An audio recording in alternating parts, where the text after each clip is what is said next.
Thank you, Mr. Chair. So just a point of inquiry, Mr. Chair, kasi narinig ko kaninang umaga that this would be the last committee hearing for this topic, no, yung tungkol sa confidential funds. So ang ibig ba sabihin, Mr. Chair, we are going to we are going to have a committee report na, Mr. Chair, after this? This will be the wrap-up committee hearing insofar as confidential fund, pero hindi pa po tayo magtatapos sa ating committee hearing. Kumbaga, year-ender lang. Sinasummarize lang po natin kung ano po mga nangyari nitong pong nakaraang 7 hearing. Yeah. Thank you, Mr. Chair, for that clarification. Narinig ko rin po yung mga manifestation, questions, mga intelligent manifestations ng ating mga colleagues. At nagpapasalamat ako, no, sa time na binigay ng ating mga colleagues dito sa pagdinig natin sa tungkol dito sa confidential funds. Siguro ang tanong ko lang, Mr. Chair, kasi dahil kumbaga, nandoon na tayo sa pinakadulo.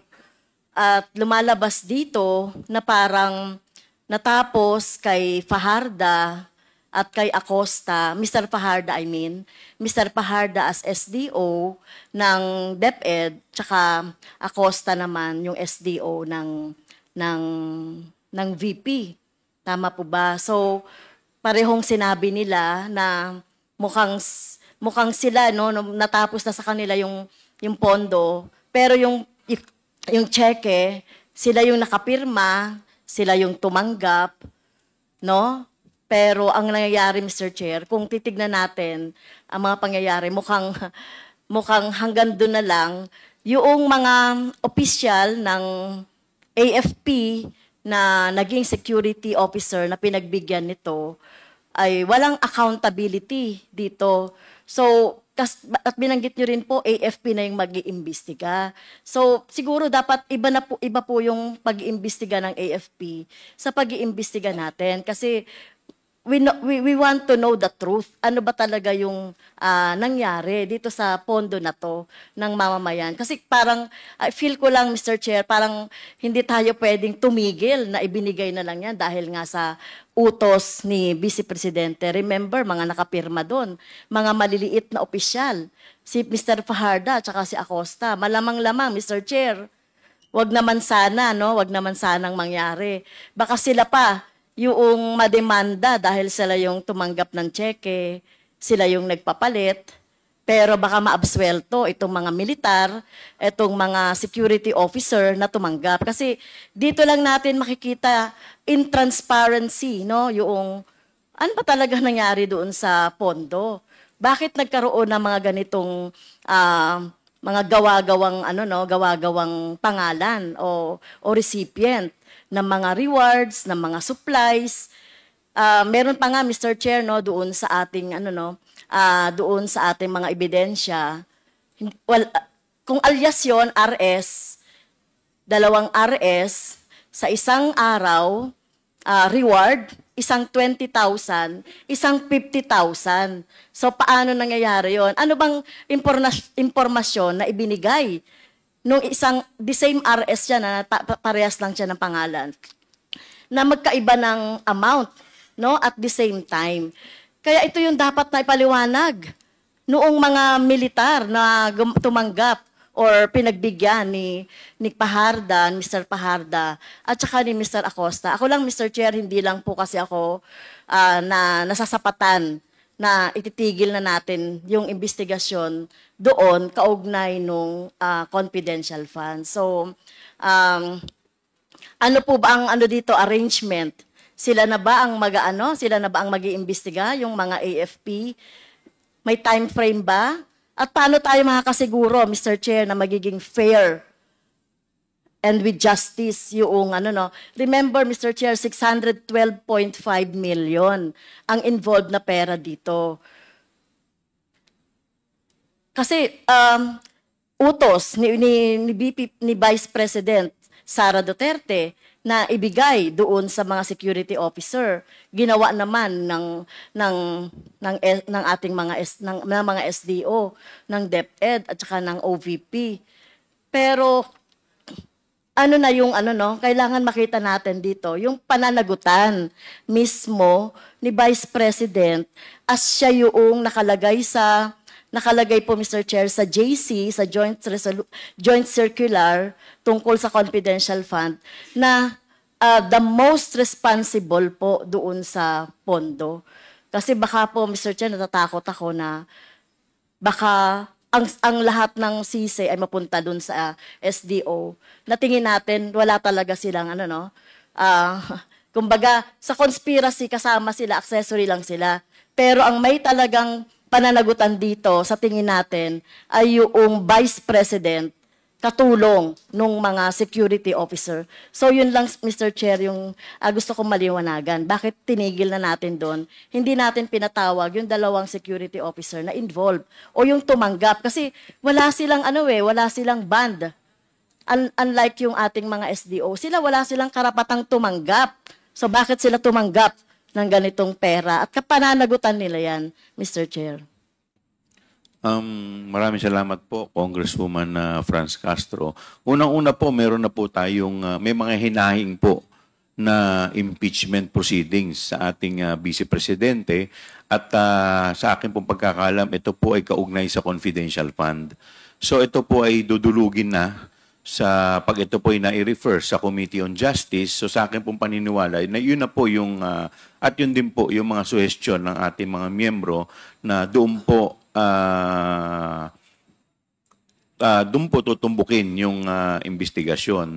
Pangalawa po, nagsalita na rin po yung AFP na nagkakaroon na rin po sila ng internal investigation patungkol po dito sa pangyayaring ito. Kaya po mas minarapat po ng mga miyembro na ito po ay ibigay sa pamunuan ng AFP nang hindi po tayo makasagabal sa kanilang pag-iimbestiga. Ginagalang ko, Mr. Chair, I respect po yung decision ng member ng Committee on Good Government and Accountability. Pero I just would like to put on record po yung aking manifestation na ako po ako po yung nagsiwalat ng tungkol dito sa confidential fund. So hindi po ako kumbaga nasasapatan na matigil na doon sa AFP. Dahil alam naman natin, wala rin po akong tiwala na magkakaroon ng partial investigation patungo doon. Dahil alam naman natin, tauhan nila yung involved. Di ba? Tao nila yung mga involved doon. Nakita naman natin doon sa ating mga investigation na wala namang national security involved. No? Wala namang, ang involved dito, Mr. Chair, ay yung national interest ng taong bayan. Ang pondo na 612, na kagaya nga na sinasabi ni Congressman Raul Manuel, sinasabi ni Congressman Luistro, na kung nagamit ng maayos yan, na bigay natin yan sa ating mga estudyante, sa education, at pangangailangan pa ng ating mga mamamayan. So, ang tanong ko po, Mr. Chair, yung po bang investigation ng AFP, hindi na tayo involved doon? At kailan nila sasabihin po yung investigation? Kailan sila magkakaroon po ng report doon sa investigation? Kailan matatapos? Binigyan po ba natin sila ng time frame, Mr. Chair? Tayo po ay makikipag-ugnayan po sa AFP. And in addition to that, tayo po kasi ay recommendatory lamang ang pwede po natin na gawin. We can recommend the filing of cases to erring officials, pero hindi po kasi tayo ang tagalitis. Ang proper ahensya po na po pwede pong maglitis dyan ay yung Office of the Ombudsman.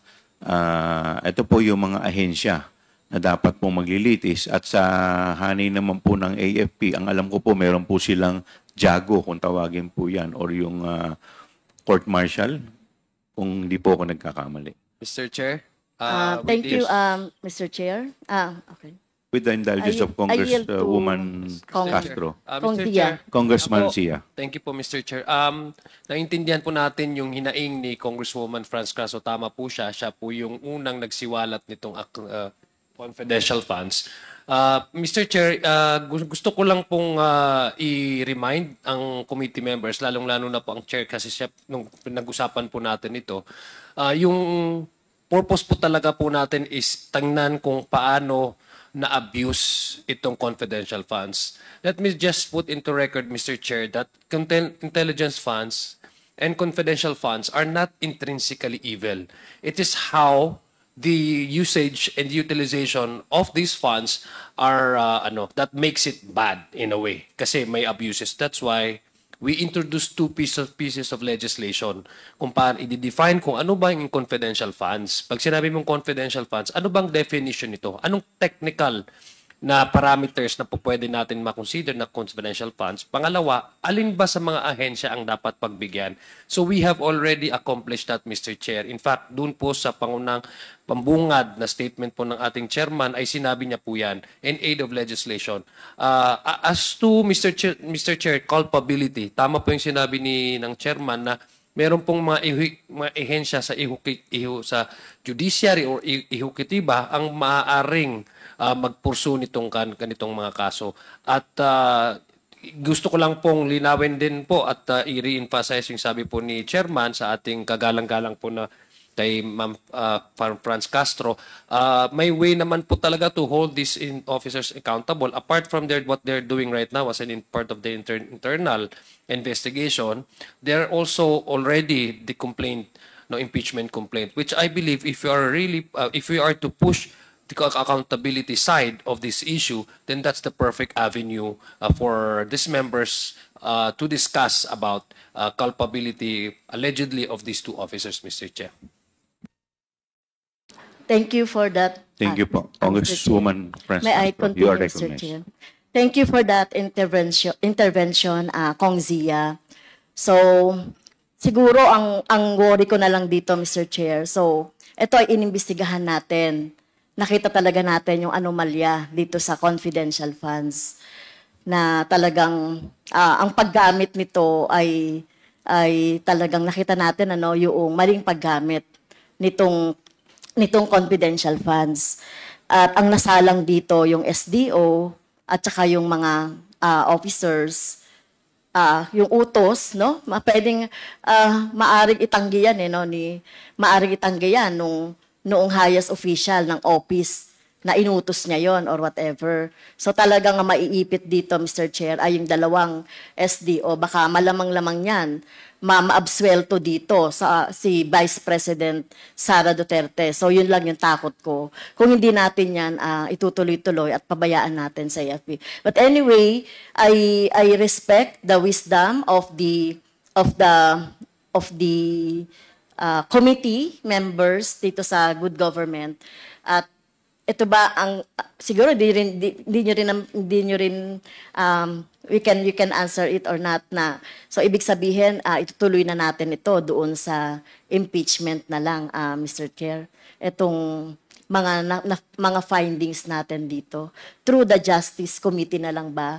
Sa ngayon po wala pa yatang gumagalaw sa impeachment no? Hindi pa naman ito na i-refer sa Justice Committee, no? At narinig ko kayo kanina, sinabi nyo, we have no time na for this impeachment. Kaya nag-aalala lang po ako na hindi natin mapapanagod si Sara Duterte dito sa kalokohan na ginawa niya sa confidential fund kasama ng mga binanggit na mga security at ilan pang mga kakonspire niya sa Office of the Vice President and the Department of Education.